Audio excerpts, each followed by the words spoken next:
Hello friends, आज बात करेंगे भगवान बुद्ध के बारे में।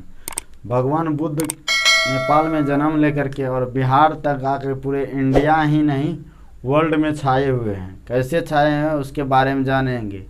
एक देश है चाइना, जो हर चीज़ डुप्लीकेट बनाता है पर विचार एक नंबर का रखता है। सोच उनका अच्छा रहा है और सोच अच्छा रहा इसलिए कोई भी चीज़ का कॉपी तुरंत कर लेता है और नए नए प्रोजेक्ट को लेकर के तुरंत ही आ जाते हैं। लेकिन भगवान बुद्ध का परम शिष्य है, वो है चाइना। चाइना में हर व्यक्ति भगवान बुद्ध को ही मानते हैं। भगवान बुद्ध का जन्म आज से 2500 वर्ष पूर्व हुआ था।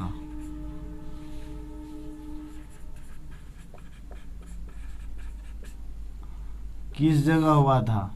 नेपाल में। उनके माता का नाम माया देवी और पिता का नाम सुदोधना था, राजा सुदोधना।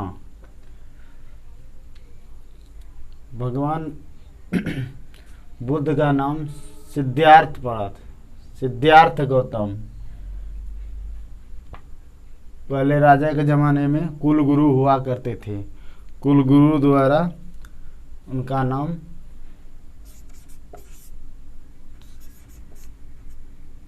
सिद्धार्थ गौतम रखा गया।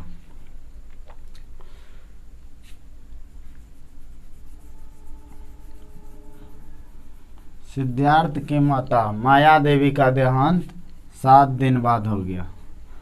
7 दिन बाद इनके माता जो थे माया देवी का देहांत यानी मृत्यु हो गई।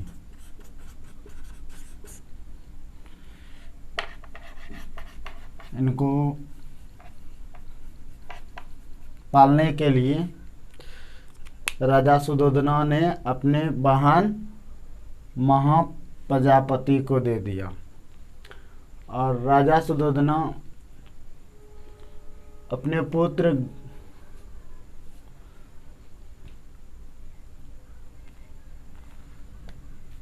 सिद्धार्थ को चारों दीवारी के बीच रखा था। मजबूत सा चारों दीवारी बना दिया था जहां कोई प्रवेश नहीं करे और गांव का कुछ भी पता नहीं चले, गांव का कल्चर दुख दर्द कुछ पता नहीं चले।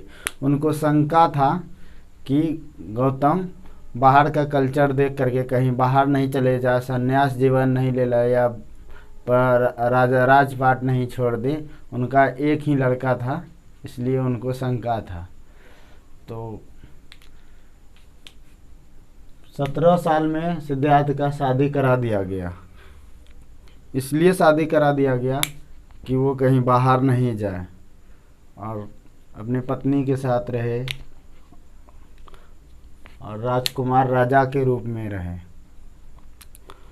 लेकिन उन्होंने एक दिन अपने मंत्री से बाहर निकलने का घोषणा किया। उनको बाहर नहीं निकलने देते थे। राजा सुदोधना उनके पिता उनको तमाम चीज़ें महलों के अंदर ला करके ही देते थे।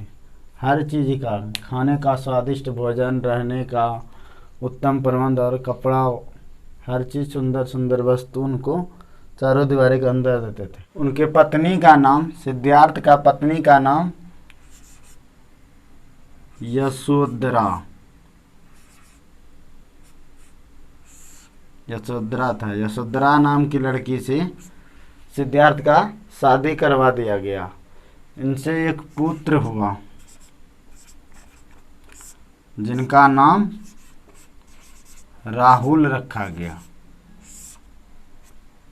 भगवान बुद्ध बचपन से लेकर के शादी करने के लायक हो गया तब तक इनको गांव का और समाज के बारे में कुछ भी पता नहीं था। कौन गरीब अमीर, कौन बीमारी से ग्रस्त है, किसी पैसा की मजबूरी है, किसका शादी नहीं हो रहा है, ये सब बात कहाँ त्रासदी छाया हुआ है, कहाँ किसान के पास खेती नहीं है, कहाँ लूट मार हो रहा है, ये सब कुछ भी मालूम नहीं था क्योंकि वो 4 दीवारी के अंदर उनको रखा गया था। तो एक दिन अपने सेनापति को लेकर के सारथी को लेकर के वो बाहर घूमने का प्लान बनाया। बाहर जब घूमने लगा तो उससे सबसे पहले एक वृद्ध व्यक्ति मिला, बूढ़ा आदमी, जो एक लकड़ी के सहारे से चल रहा था। उन्होंने अपने सारथी से पूछा, ये कौन है? तो बोला, ये बूढ़े आदमी है। बोला, आदमी बूढ़ा भी होता है? बोला, हाँ होता है, समय आने पर आदमी बूढ़ा भी होता है। तो फिर आगे चला। कुछ देर बाद फिर एक अर्थी मिला। अर्थी को देख करके बोला, ये कहाँ जा रहे हैं इसको लेकर के? बोले, इनका मृत्यु हो गया, ये मर गए हैं, इनको श्मशान घाट लेके जा रहे हैं जलाने के लिए। तो कुछ देर बाद फिर आगे चला, श्मशान घाट मिला, वहाँ पर चिता जल रही थी। तो पूछा, यहाँ क्या हो रहा? बोला, यहाँ आदमी का मृत्यु हो गया, अब इनका सांसारिक लीला यहीं पर समाप्त हो गया, ये ख़त्म हो गया, इनको जला दिया गया। तो बोला, इस तरह से होता? बोलता, हाँ। तो बोला, हम भी मरेंगे, हम भी बूढ़े होंगे? तो बोला, हाँ ज़रूर, सब होगा, सबको बूढ़ा होना और सबको मरना है, ये धन संपत्ति यहीं रह जाएगा। तब उन्होंने निश्चय किया कि नहीं, हमको बाहर रहना है, बाहर रह करके समाज कल्याण में भागीदारी लेना है। उसी दिन उन्होंने घर गया, घर में वो प्लान बनाया, हमको बाहर रहना है। बाहर रहने के लिए उन्होंने रात में निकल करके कई उपवासे भी किए, 9 दिन तक उन्होंने उपवास भी किया। लेकिन उन्होंने सोचा यह भी करना उचित नहीं है।